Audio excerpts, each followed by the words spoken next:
Meu nome é Aline Daly, sou jornalista e produtora. Adoro viajar e descobrir novas histórias. Meu nome é Fábio, sou fotógrafo e jornalista. Faço escalada, canoagem e todo tipo de esporte outdoor. Meu nome é Rodrigo, sou fotógrafo e biólogo. A natureza é a minha vida. Somos uma equipe de TV viajando pelo Brasil em busca das imagens mais incríveis. Nosso objetivo é chegar aos pontos mais especiais do Brasil. Procuramos por cultura, fauna e flora pouco explorados. E a cada expedição, conhecemos ainda mais o Brasil.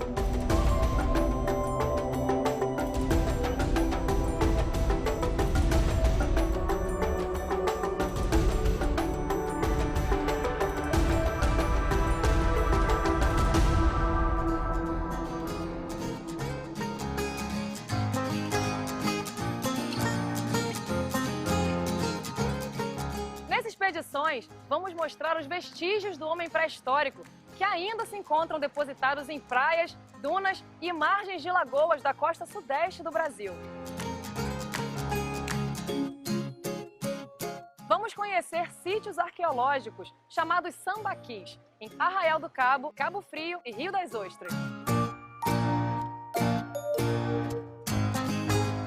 Na etapa final da nossa viagem, vamos visitar centros de pesquisa que trabalham na preservação desses locais de nossa pré-história.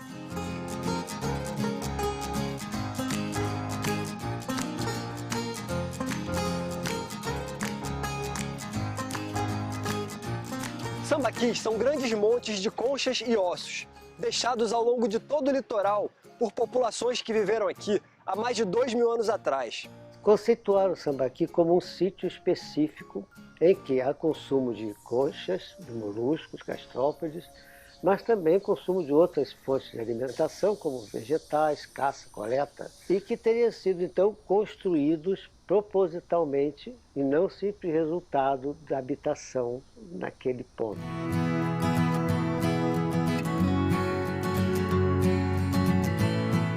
Em vários trechos do litoral da região sudeste do Brasil, a gente encontra sambaquis como estes daqui, que ficam nas dunas da Ilha do Cabo Frio, em Arraial do Cabo, no estado do Rio de Janeiro. A demarcação das estacas, a gente já tem a preservação do sambaqui, que é o sambaqui da figueira. Essa é uma figueira centenária, então a copa dela está sendo reduzida aos poucos, né? A gente acredita que seja pela ausência de água, mas a gente ainda vê vida nela. Esse é conhecido como sambaqui da figueira. A gente tem a segunda parte do sambaqui, que está mais atrás da figueira, está numa duna estável, então a gente já não tem a visão do sambaqui que a gente tem aqui de baixo, né? Ela bem aberta, bem com os ossos aparentes. Aqui na Ilha do Cabo Frio existem 2 sambaquis. Esse aqui tem cerca de 400 metros quadrados. Uma parte fica nas dunas e a outra no fundo do mar.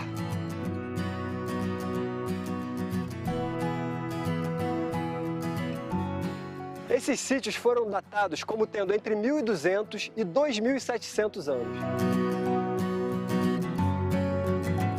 Aqui a gente vê vestígios do homem primitivo que viveu nessa região. A gente encontra restos de peixes, moluscos, artefatos e até esqueletos humanos. Os sambaquis no Brasil estão distribuídos por toda a zona costeira. Infelizmente, apenas em alguns lugares eles estão bem preservados. Na Praia do Forte, em Cabo Frio, existe um grande sambaqui, mas vem sendo muito degradado ao longo dos anos. Olha como é que esse sambaqui é enorme, aí. Olha lá, as conchas. Olha aqui. Mas olha o que já tem. Mistura com ocupação recente. Na década de 60 do século passado, o Museu Nacional fez um trabalho de arqueologia e datou a ocupação humana aqui em 5.000 anos atrás. Os objetos que foram retirados se encontram na Reserva Técnica do Museu Nacional no Rio de Janeiro. E hoje se encontra desse jeito, abandonado, que poderia ser explorado, bem explorado, a nível do turismo cultural. Isso aqui podia ser um museu a céu aberto de Cabo Frio, um museu da pré-história de Cabo Frio.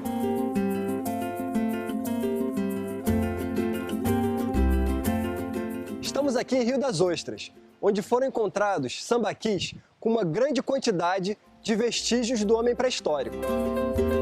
O sítio arqueológico Sambaqui da Tarioba foi registrado em 1967 pelo Instituto Arqueológico Brasileiro. Essa aqui é a Cássia Liu. Ela é Relações Públicas da Fundação Rio das Ostras de Cultura. Cássia, eu queria saber como foi descoberto esse sítio arqueológico.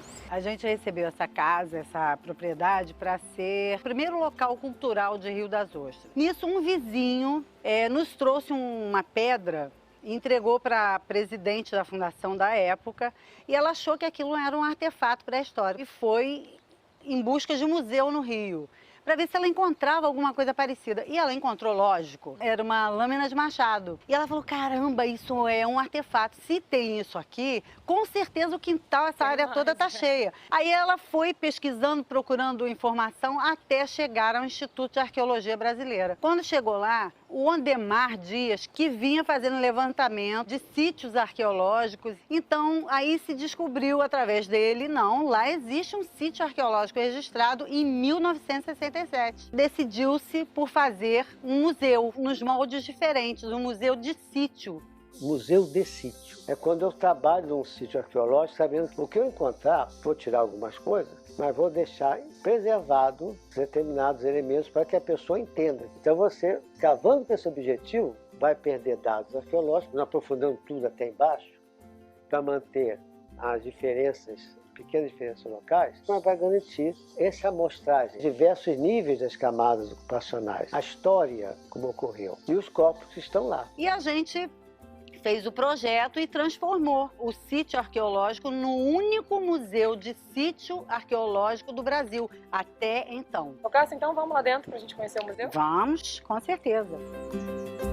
Essa maquete foi um trabalho de um artista plástico local chamado Roberto Sá. Então aqui nós temos vários momentos do cotidiano desse povo. E a gente vê o momento do enterramento, fazendo alimentação. Nos acampamentos, esses homens faziam fogueiras, comiam peixes e mariscos e preparavam seus objetos, como anzóis de conchas, machados de pedra e pontas para lanças e colares. Aqui a gente tem assim ossadas de animais e material que eles chamam de material malacológico, de concha. E aí você vê as várias utilizações, né? Por exemplo, usavam um pedaço de concha para tirar a escama dos peixes. É essa pedra aqui, que é a lâmina de machado, que deu origem à descoberta do sítio. Que, aliás, eu não te disse o porquê desse nome. Por quê? Sambaqui é uma palavra tupi-guarani que significa monte de conchas, que é o solo característico do Sambaqui, né? Você vê que tem um monte de concha naquela parte que foi escavada. E Tarioba era uma espécie de concha que foi encontrada aqui. Então ficou o sítio arqueológico Sambaqui da Tarioba. Agora, assim como esse rapaz que trouxe uma pedra, com certeza ele tinha um conhecimento a mais. Pegar uma pedra dessa, porque de repente com o trabalho do museu, com essa exposição aqui, as pessoas conseguem ver que talvez tenha mais pedras dessas no seu terreno. Pois é, no próprio terreno. E dá para descobrir mais sítios arqueológicos aqui ao redor. A gente descobriu 5 sítios históricos na região. Só que em propriedade particular, em fazendas. Aí a gente foi, identificou, registrou, trouxe algum objeto e colocou em vitrine. Entendeu? Mas esse aqui é o único que é pré-histórico, né?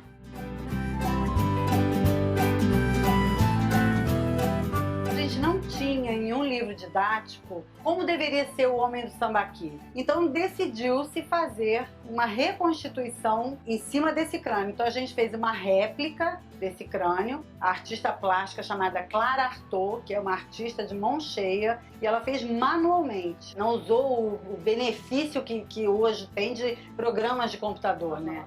Então ela fez uma réplica do crânio e foi fazendo todo o preenchimento. Acho assim impressionante você poder olhar esse trabalho artístico e saber que esse era um indivíduo que vivia aqui há cerca de 4.000 e tantos anos, né? A única coisa que é dedução artística, que não tem como fazerem a reconstituição, é nariz, boca e orelha, porque são cartilagens. Então não dá para você saber se era assim, se era afilado, se era mais largo. Basicamente, é esse aqui o homem do Sambaqui. Mas é muito interessante ver essa reconstituição.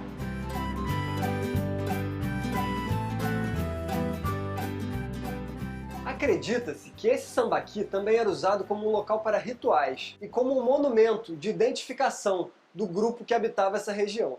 A gente tem na região de Cabo Frio e Arraial, muito bem localizados esses sítios, em alto de encosta de montanhas, de costões próximos ao mar, em que dali eles tinham uma visão completa do ambiente. Talvez em contato com outros grupos e assentamentos desses humanos, que era melhor não só a visualização da área, mas também próximo de recursos alimentares. São considerados também como um monumento, um marco na paisagem, talvez ou um marco de poder daquela comunidade, né, daquela tribo, vamos dizer, em que eles tinham também uma melhor visão dependendo da altura deste monte. Pesquisadores descobriram que alguns sambaquis foram construídos ao longo de 1000 anos. Esse dado indica que os grupos pré-históricos que habitavam essa região eram sedentários e não nômades, como se chegou a imaginar. Eles eram sedentários, mas eu acho que era muito exploratório, porque conforme eles, não vou dizer esgotavam o recurso, mas eles exploravam tanto o recurso e em determinado momento eles mudavam para explorar um novo ambiente. Ou por um outro motivo, seja por guerra ou por briga, não sei. Mas provavelmente sim, porque existem essas camadas que têm umas datações bem diferenciadas. E algumas delas intercaladas por períodos estéreis. Então o sítio considerado, em algum momento, ele foi abandonado e depois foi recolonizado, vamos dizer, no mesmo local e deu prosseguimento à nova ocupação naquele mesmo território. Os sambaquis são o único vestígio de um povo pré-histórico e de uma cultura que permaneceu nessa região por mais de 4000 anos.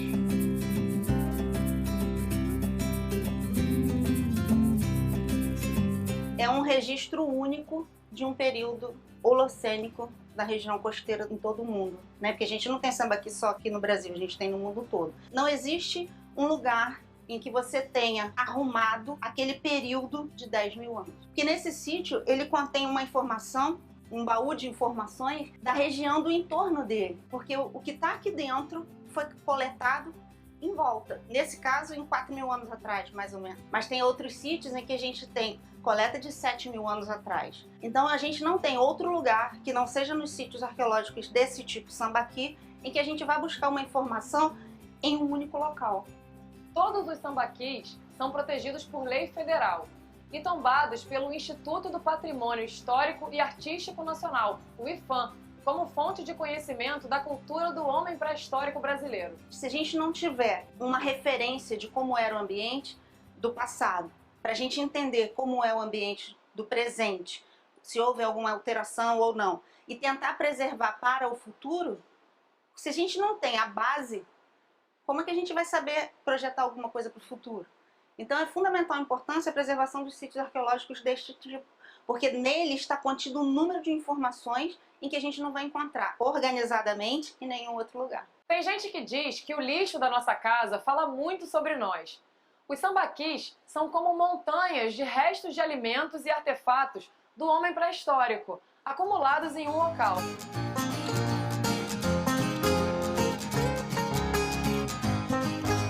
Embora eles tivessem acumulado aleatoriamente todo esse material, mas agora deixou para a gente poder interpretar. Eu costumo dizer que é um baú de preciosas informações, então é um tesouro mesmo que a gente tem e cabe a nós agora descobrir essas informações que estão contidas aqui.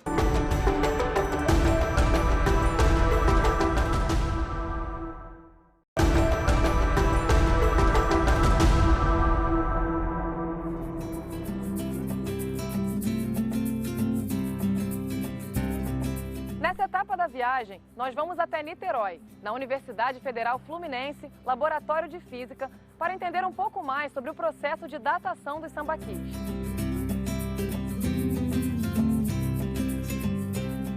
Vamos também visitar o Instituto Arqueológico Brasileiro, o IAB, e o Museu Nacional, com peças preservadas dos homens que viviam no litoral da região sudeste do Brasil há cerca de 2.000 anos.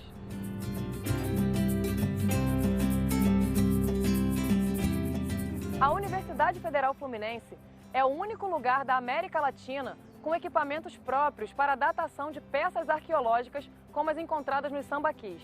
Isso aqui é uma concha de sambaqui. Aí ela chega desse jeito, então a gente vai fazer um trabalho de campo, vai coletar junto com o arqueólogo e vai trazer essa concha para cá. Aí da concha, a quantidade que a gente usa para a técnica que a gente faz é um pedacinho assim. É coisa de 40 miligramas. Então é um farelinho da concha já é suficiente para datar.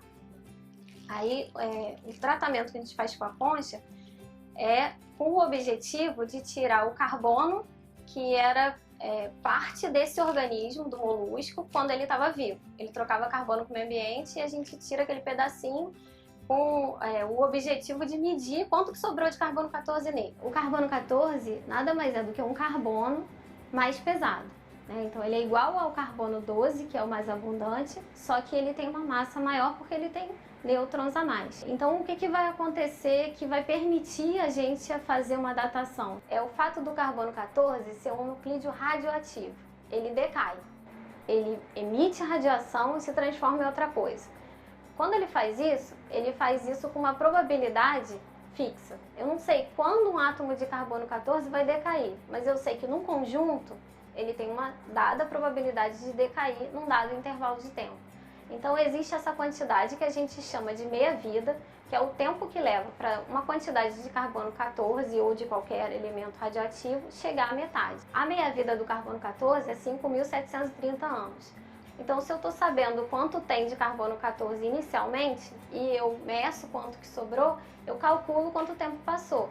Se no começo eu tinha 100 e no final eu tenho 50, é porque passou uma meia-vida. Então, aquela amostra tem 5.730 anos. É importante a gente ter em mente que o carbono 14 ele é muito pouco abundante. A quantidade de carbono 14 na atmosfera terrestre, hoje, é cerca de 10 elevado a menos 12. Então, é muito pouco. Então, a amostra sendo pequena, todo o carbono que tem aqui no laboratório, para mim, é um contaminante. O carbono do ar tem carbono moderno, ele é contaminante. Ele não tem a mesma idade que essa concha. Então, eu não posso deixar que ele faça parte da amostra. Então, eu pego um pedacinho da concha, coloco no tubo de ensaio, faço vácuo no tubo. Então, eu preciso de um sistema de vácuo para fazer isso. Esse carbonato da amostra, eu vou transformar ele em gás, transformar ele em dióxido de carbono. E esse dióxido de carbono eu vou transformar em grafite. E é o grafite que vai para o acelerador. Então, no acelerador de partículas, o que a gente faz é extrair um feixe de íons formado de átomos de carbono, carbono 12, 13 e 14, que constituíam o corpo desse molusco.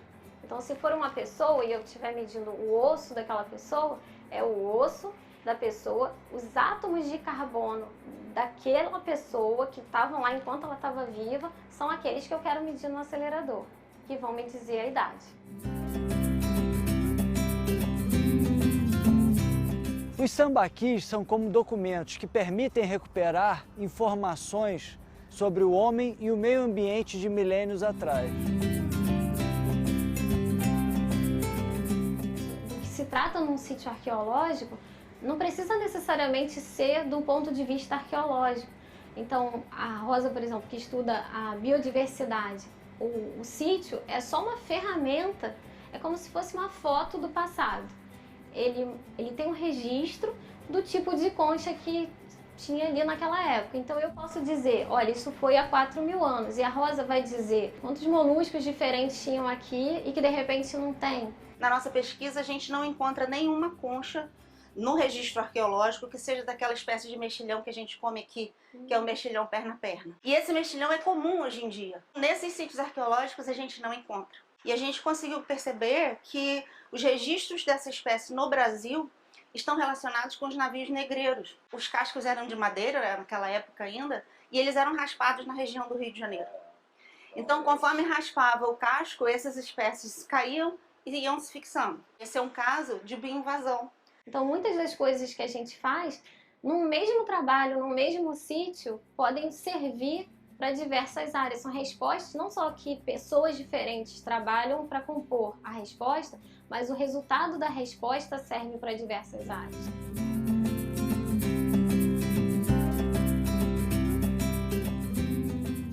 Os sambaquis também são importantes para compreendermos como foi o processo de transformação vivido pelas comunidades pré-históricas no litoral brasileiro. Em geral, a gente aprende na escola sobre os índios, e são muito os índios tupi, né? Que tem toda aquela cara do que o português encontrou quando chegou no Brasil.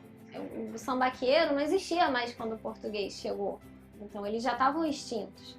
Mas eles são muito importantes porque eles são justamente o povo que ocupava o nosso país na época em que as pirâmides do Egito estavam sendo erguidas. A gente já tinha grandes sambaquis com, às vezes, 30 metros de altura, 200 metros de extensão, como tem no sul do Brasil. Tem uma importância arqueológica muito grande e precisava ser tratado de outra forma.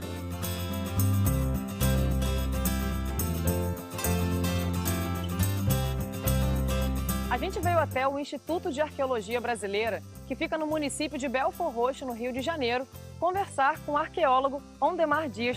Bom, vou até usar esse mostruário aqui, que é para a visitação do Instituto, e que mostra a importância do sambaqui dentro do contexto da pré-história fluminense. Então, nós estamos revendo aqui uma estratigrafia. A camada mais baixa dos sambaquianos, um pouco mais recente, que continua contemporânea, vê que estão continuando existindo correlatamente, essa aqui não domina tudo, que são os grupos Itaipu.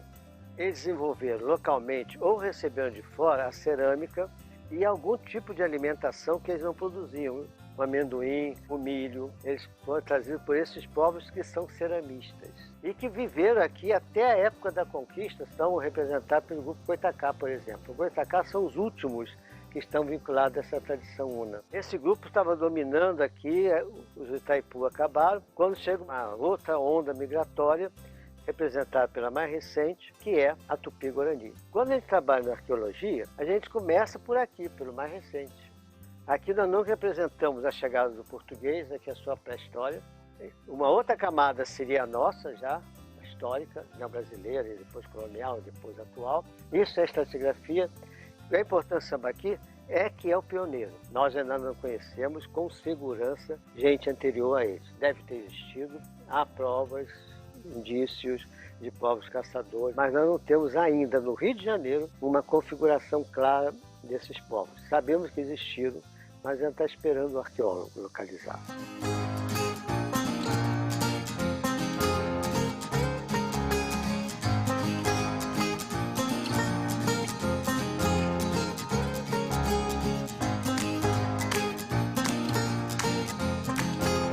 O Museu Nacional do Rio de Janeiro é pioneiro no estudo dos sambaquis. Os pesquisadores dessa instituição desenvolvem um trabalho na área há mais de 60 anos. O material encontrado nas escavações, todo o material nós levamos no Museu Nacional. Nós estudamos, analisamos e são arquivados na Reserva Técnica Arqueológica. Você tira cada peça, tem de registrar de onde você tirou e qual é a associação, se está relacionado diariamente, porque cada associação pode estar mostrando um determinado momento, um evento ou uma fogueira. O sambaqui é construído de momentos que a gente tem de entender para ver como é, o que eles estão fazendo ali, qual era a função daquele sítio, por que aquele lugar surge.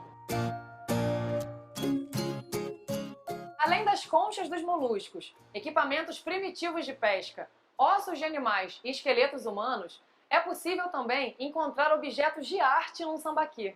Era um colar, tem um furinho, colado um do lado do outro. Eles estavam todos juntos. Então aqui, ó, isso aí é provável que sejam flautas. A gente tem até lá na etnografia, eles fizeram um trabalho sobre a possibilidade de ser um instrumento musical.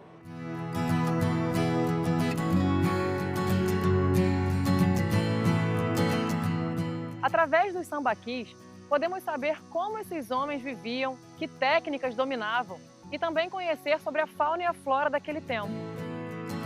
O sambaqui tem peixe, tem até restos de vegetais, o carvão que pode... Se consegue reconstituir a paleopaisagem. A melhor maneira de você entender o que está acontecendo é você saber, existe coisas cíclicas mesmo. E como é que você resolve? Trabalhei com um grupo que estava tentando ver no sítio arqueológico a influência do El Niño nos últimos 3.000 anos. Você pode ver isso no sambaqui. Cada sambaqui é um baú de respostas ambientais. Os sambaquis são mensagens deixadas pelos nossos antepassados ao longo do litoral. Neles estão os registros de um povo e da nossa história. Por isso, a importância de serem preservados e estudados.